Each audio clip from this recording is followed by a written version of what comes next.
The power of the divine feminine. Wisdom from the Brahma Purana, based on the Brahma Purana. Hey again. Today we're diving into a subject that is powerful, timeless, and deeply relevant, especially in the world we live in now. The divine feminine. Across cultures and centuries, the feminine has been worshipped, misunderstood, suppressed, and rediscovered.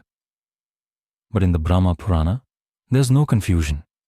The Devi, the goddess Vaja, is revered as the source of all energy, not less than Shiva, not unassistant to Vishnu, but the very Shakti behind creation, preservation, and transformation. And in this episode, we'll explore what that really means, not just spiritually, but practically in our modern lives. In the Brahma Purana, Devi isn't a side character. She's the center of power, the force that gives life its form and movement.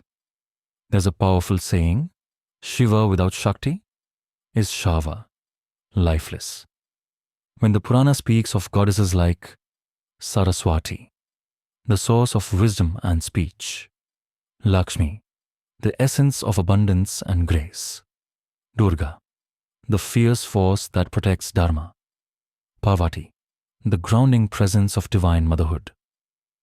It's showing us different expressions of one cosmic feminine force, known as Adi Shakti. Here's a deeper truth. The feminine in spirituality isn't about gender, it's about energy. Shakti is movement, emotion, creativity, nurture, intuition. Shiva is stillness, logic, clarity, awareness, and we all carry both energies. But modern life, it's gone out of balance. We've leaned too far into the masculine. Achieve, conquer, compete, hustle, suppress emotion, ignore intuition, devalue softness, and the result? Anxiety, burnout, disconnection, even violence. The Brahma Purana reminds us, without Shakti, without the feminine principle, we lose the heart of life itself. So how does this apply to you, here and now? Whether you're a man, a woman, or however you identify, you have access to this sacred feminine energy.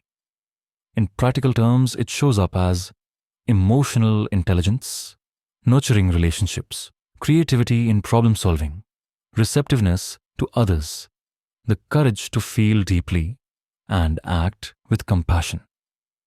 Empowering the feminine isn't just about offering women more roles, it's about honoring what has been ignored in all of us. Here's something the Brahma Purana teaches subtly but powerfully. When Devi is worshipped, not just in temples, but in homes, in hearts, and in systems, balance is restored. And that balance brings with it healthy families, just leadership, inner peace, and yes, real empowerment. This isn't about turning the world upside down, it's about returning to what has always been true. That life needs both energies equally respected. Shakti is not an abstract idea. She is the life force itself. So when you listen deeply, nurture with love, speak truth with grace. You're not just being kind, you're living the Devi. You want to empower women, see the divine in them, beyond their roles. You want to empower yourself, reconnect with the parts of you that feel, create, and care deeply. You want balance in society? Restore the honoring of the sacred feminine. That's what the Brahma Purana has been teaching us, whispering through time, for centuries. And here's the beautiful part. You don't need to visit a temple to connect with the goddess.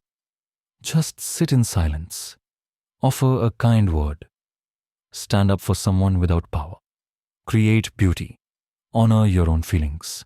That is Devi in action.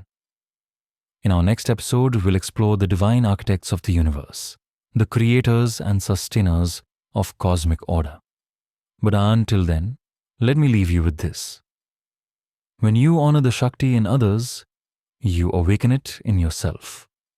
If this message spoke to you, I invite you to like, subscribe, and share it with someone who needs a reminder of their inner power. Stay balanced, stay rooted, and keep walking the sacred path. See you in the next one.